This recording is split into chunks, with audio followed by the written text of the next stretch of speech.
Hello everyone, welcome back to my YouTube channel. Hi, I am Uma. अनि आज मैले अंडा कढी बनाउन लागेको छु है। आज मैले अंडा कढीको रेसिपी लिएर आएको छु।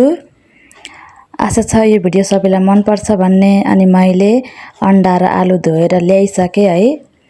अब मैले अंडा र आलुलाई कुकरमा सिटी लगाएर बोइल गर्छु है।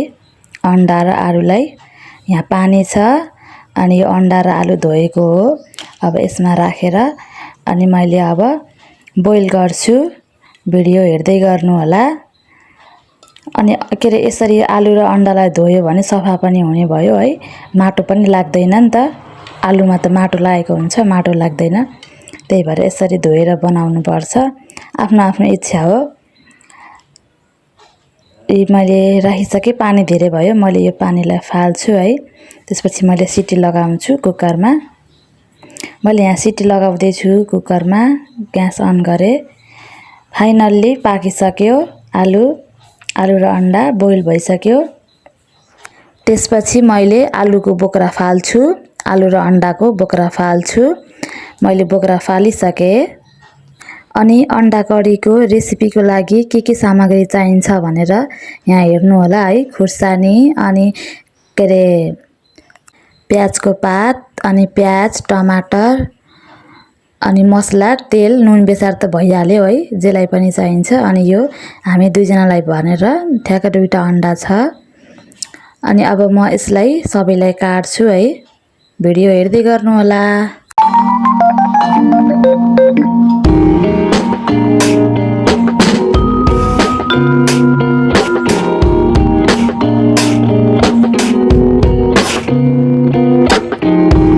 अनि यो त भयो अंडा कढीको लागि आवश्यक सामग्रीहरू है। अब म ग्यास अन गरेर कराई बसाल्छु। यो कराई चाहिँ जुठो होइन है। अघि दिउँसो नास्ता बनाएको पखालेर कराई बसाले। अब मेरो अंडा कढीको रेसिपी सुरु भयो। यहाँबाट सुरु भयो। अनि जुठो कराई नभन्नु होला। दिउँसो नास्ता बनाएको कराई हो। अनि यो कराई तातिसकेपछि म यसमा तेल राख्छु। एकछिन कराई तातोस्। सबैभन्दा पहिला अंडा कढीको लागि तेल राख्ने। एकछिन अब तेल तात्दै गरोस्। यता तेल तात्दै छ। अनि यता अंडा कढीको लागि यहाँ छ प्याज र खुर्सानी, काटेको प्याज र खुर्सानी। अनि यो टमाटर अलि म लास्टमा काट्छु। अनि यो हो प्याजको पात है। देख्न सक्नुहुन्छ यो प्याजको पात हो। अनि अंडा कढीको लागि यहाँनिर दुईटा अंडा छ। यो एउटा अंडा भयो, यो अर्को भयो। यसलाई म अहिले लास्टमा काट्छु। अनि यो भयो उसिनेको आलु, बोइल गरेको आलु। अनि यो भयो नुन बेसार। अनि यहाँनिर छ मसला। यति नै हो स्पेशल। अनि यहाँनिर दुईटा अंडा छ है। दुईजनाको लागि भएर दुईटा अंडा हो यो। तपाईहरु जतिजना हुनुहुन्छ त्यति एउटा अंडा बोइल गरेर बनाउनु होला। तेल तातिसक्यो। अनि तपाईहरुले यसमा चाहिँ नि आफुलाई मन पर्ने अब आफ्नो स्वाद अनुसारको जीरा, मेथी अथवा 5 फुरन जेले झान्दा पनि हुन्छ। तर मसँग केही पनि छैन। त्यही भएर मैले चाहिँ डाइरेक्ट खुर्सानी र प्याजले झान्छु है त।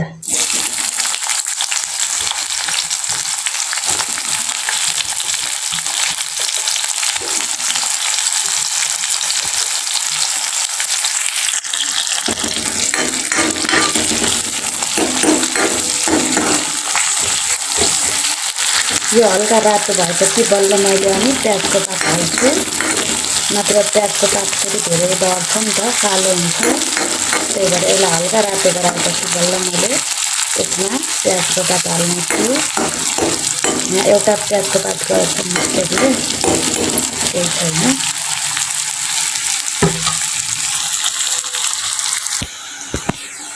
हल्का हल्का रातो भएको छ। अब यसमा म प्याजको पात हाल्छु।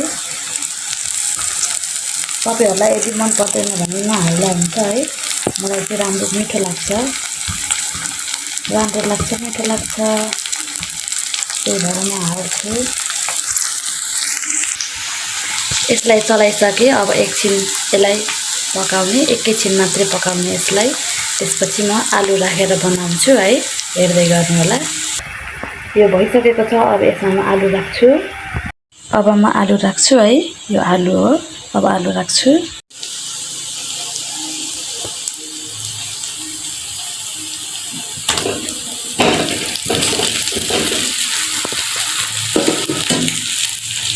मैले आलु राखेर चलाइसके। अनि तपाईहरुले सोच्नु भयो होला है कति ठुलठुलो पिस पारेको आलुको भनेर। यो चाहिँ छिटो पाक्छ, धेरै फाँडो हुन्छ अनि छिटो नै पाक्छ। त्यो छिटो पाक्ने भएको हुनाले म यसलाई ठुलठुलो पिस पारेको छु है। अहिले हेर्दै जानु न के हुन्छ। अनि म अब नुन र बेसार राख्छु है।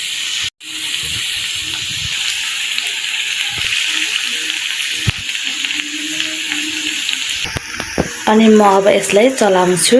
चलाएपछि भिडियो बनाउँछु ल त। मैले चलाइसके है। यो आलु चाहिँ लास्टै खुँडो भइसक्यो फाट्दै है। म यसमा हल्का पानी मिसाउँछु है। आलु यस्तो भइसकेछ, धेरै नै छिटै पाक्छ यो आलु, एकदम फाँडो भइसकेछ। अनि यहाँनिर मैले अन्डालाई ठ्याक्क एउटा अन्डालाई दुई पिस गराएको छु है। अब म टमाटर काट्छु। अन्डा काटिसके, अन्डालाई दुई पिस गराइसके। यहाँनिर मैले टमाटर काटिसके है। अब म मसला र टमाटर हाल्छु पालो पालो।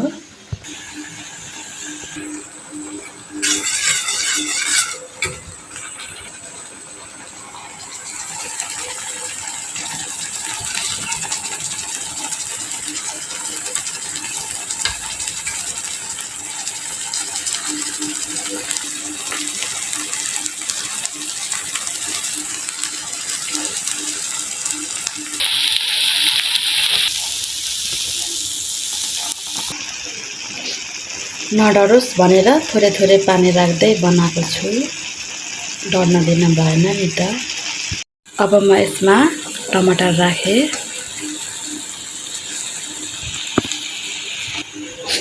टमाटर राखेर चलाइसकेपछि म अब यसलाई 5 मिनेट जतिको लागि ढाक्दिन्छु।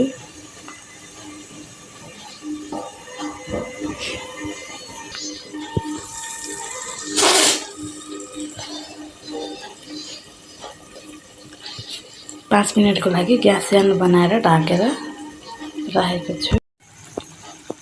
अनि मैले ढक्कन खोलिसके। ढक्कन खोलेपछि यस्तो छ। अनि तपाईहरुलाई यदि अब मन पर्छ भने यसलाई एकदम खोल्नु होला, मिठो हुन्छ, बाक्लो लेदो बन्छ, ग्रेभी हुन्छ। यसलाई खोलेपछि मिठो हुन्छ।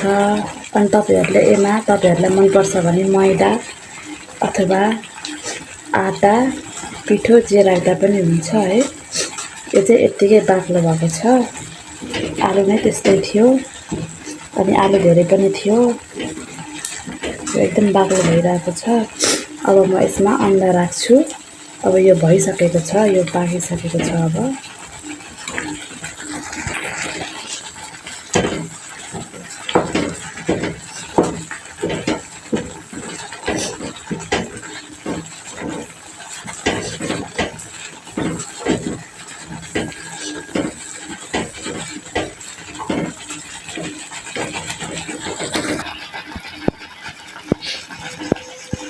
अब म यसमा अन्डा राख्छु।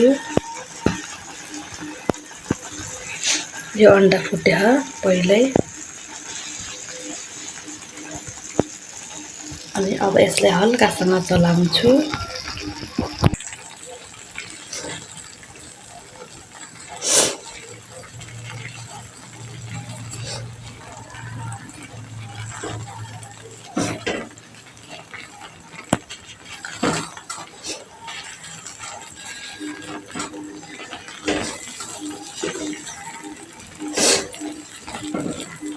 आज धेरै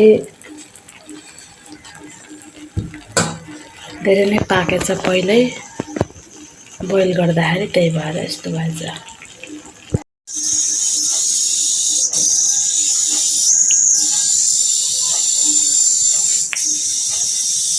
यो बन्यो अन्डा करी। अब यो यति भएपछि भोलि बिहानसम्मलाई भइहाल्छ हामीलाई। भिडियो कस्तो लाग्यो? आई होप सबैलाई मन पर्यो होला है। अनि लास्टमा यसरी पानी राखेर तपाईहरुलाई कति चाहिन्छ त्यति बनाउनु होला। अब यसलाई एकछिन उमालौ, त्यसपछि यो रेडी भइसक्यो। एकछिन उमालौ। अब यसरी ढाकेर यसलाई 2 मिनेटको लागि उमालौ। रेडी भइसक्यो। अब यसमा चाहिँ नि म धनिया मसिनो गरी काटेर राख्छु।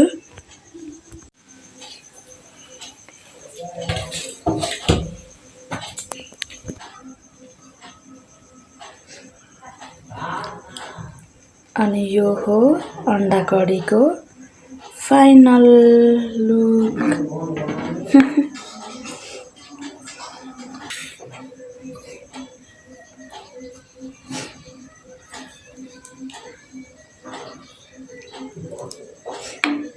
टमाटर अलि राम्रोसँग पाकेन।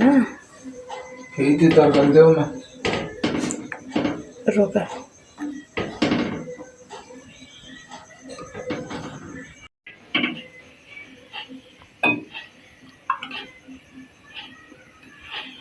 अलि जुम गरेर अलि नजिकबाट के।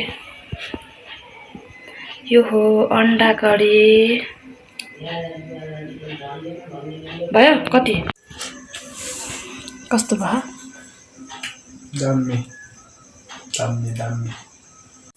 नुन कम भयो रे, त्यही भएर थोरै नुन थपेर फेरि म यसलाई घोल्छु।